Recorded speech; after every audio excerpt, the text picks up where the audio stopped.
نواب of Kala Bagh اور پاکستانی اداکارہ نیلو شاہد کا عبرتناک اور تلخ واقعہ، جب شاہ ایران کے سامنے رقص پیش نہ کرنے کی سزا انہیں زہر کی گولیوں کی صورت میں ملی، اور یہ مکمل واقعہ پہلی مرتبہ جانیے۔ اور حبیب جالب جیسے انقلابی شاعر نے اس بارے میں کون سی نظم لکھی، یہ بھی آپ کو ہم بتائیں گے، لیکن اگر آپ چینل پر نئے ہیں پلیز ویڈیو دیکھنے کے ساتھ سبسکرائب کر دیں۔ 1965 میں شاہ ایران محمد رضا شاہ پہلوی پاکستان کے سرکاری دورے پر آئے، اور یہ جنرل ایوب کا زمانہ تھا اور پاکستان مغربی و مشرقی دو حصوں پر مشتمل تھا۔ لیکن ناظرین، یہ وہ وقت تھا جب پاکستان فلم انڈسٹری ابھی نئی معرض وجود میں آئی تھی، اور مغربی پاکستان کے governor Nawab of Kala Bagh امیر خان تھے،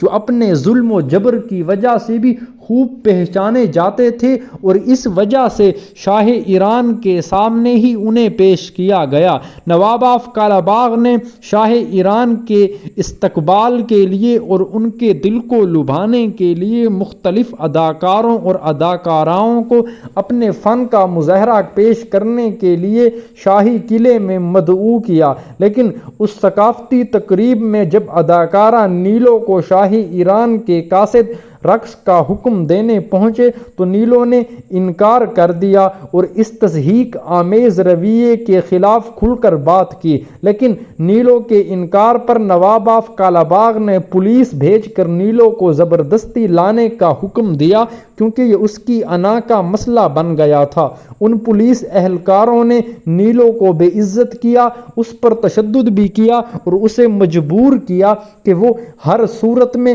نواب آف کالا باغ امیر خان کے حکم پر شاہ ایران کے سامنے رقص پیش کریں، بصورت دیگر وہ نتائج کی ذمہ دار خود ہوگی، اور اسے بہت زیادہ سنگین نتائج کی دھمکیاں بھی دیں۔ لیکن ناظرین، نیلو پر بھی اس بے عزتی کا اتنا اثر ہوا کہ اس نے سوچا جو بھی ہو میں یہ والی حرکت تو نہیں کروں گی، اور اس نے بڑی مقدار میں خواب آور گولیاں کھا کر خودکشی کرنے کی کوشش کی، اور نیلو کو فوری طور پر بے ہوشی کے عالم میں جب ہسپتال لے جایا گیا تو اسی کے بعد پاکستان فلم انڈسٹری سے وابستہ لوگوں میں ایک ہلچل مچ گئی کہ اداکارہ نیلو نے خودکشی کر لی ہے، اور اس کی وجہ شاہ ایران کے سامنے رقص پیش کرنے سے انکار ہے۔ لیکن ناظرین، پھر ڈاکٹروں نے کئی دنوں کی محنت کے بعد اس کی جان تو بچا لی، لیکن یہ واقعہ پاکستان فلم انڈسٹری کے لیے ایک ایسا سنگ میل ثابت ہوا اور اس پر بہت سخت رد عمل سامنے آیا۔ پاکستان فلم پروڈیوسر ایسوسی ایشن اور فلم سٹار ایسوسی ایشن نے اس پر شدید احتجاج کرتے ہوئے ہڑتال کر ڈالی، اور اس دوران نیلو کی مزاحمت سے متاثر ہو کر انقلابی اور عوامی شاعر حبیب جالب نے اپنی ایک شاہکار نظم نیلو ہی کے عنوان سے تخلیق کی۔ اس فلم کو پھر زرقا میں نیلو اداکارہ پر ہی فلمایا گیا، اور یہ اپنے دور کی ایک بہت زیادہ سپر ہٹ فلم قرار پائی۔ نیلو کے بارے میں حبیب جالب کی لکھی گئی نظم کے اشعار یہ تھے: تو کہ ناواقف آداب شہنشاہی تھی، رقص زنجیر پہن کر بھی کیا جاتا ہے، تجھ کو انکار کی جرت جو ہوئی تو کیوں کر سایہ شاہ میں اس طرح جیا جاتا ہے،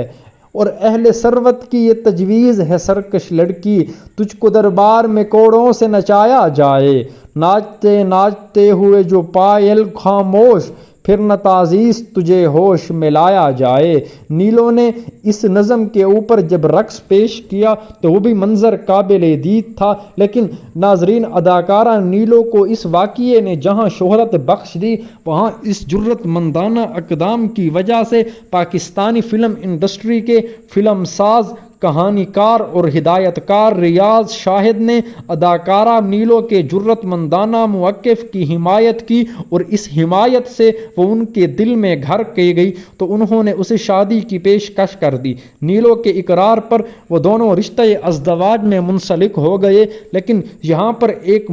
مسئلہ یوں بن گیا کہ اداکارہ نیلو مسیحی مذہب سے تعلق رکھتی تھی، جبکہ ریاض شاہد راسخ العقیدہ مسلمان تھے، تو اداکارہ نیلو شاہی مسجد میں اسلام قبول کرنے کے بعد ہی ریاض شاہد کے نکاح میں گئیں، لیکن ناظرین اس کے بعد تھوڑے ہی عرصے میں اس معروف ہدایت کار کا انتقال ہو گیا۔ اداکارہ نیلو نے اپنے فلم انڈسٹری چھوڑنے کے فیصلے کو واپس لیتے ہوئے دوبارہ سے فلم انڈسٹری میں اپنے بچوں کی خاطر انٹری کی اور انہیں پڑھایا لکھایا، لیکن ان کا بیٹا شان شاہد اپنی والدہ سے بھی بڑا قدآور اداکار بنا، اور شان شاہد کو لالی ووڈ میں سلطان راہی کے بعد چند بڑے اور گنے چنے اداکاروں میں شامل کیا جاتا ہے۔ لیکن ویور اگر میں آپ کو بتاتا چلوں، اداکارہ نیلو کا جرأت مندانہ فیصلہ رہتی دنیا تک انہیں خراج تحسین پیش کرتا رہے گا، اور نواب آف کالاباغ کو طنز کرنے کے لیے یہ ایک واقعہ ہی کافی ہے۔ امید کرتا ہوں یہ ویڈیو بھی آپ کو اچھی لگی ہوگی۔ اگر اچھی لگی ہے تو میرے یوٹیوب چینل بزم سات کو سبسکرائب کر دیں۔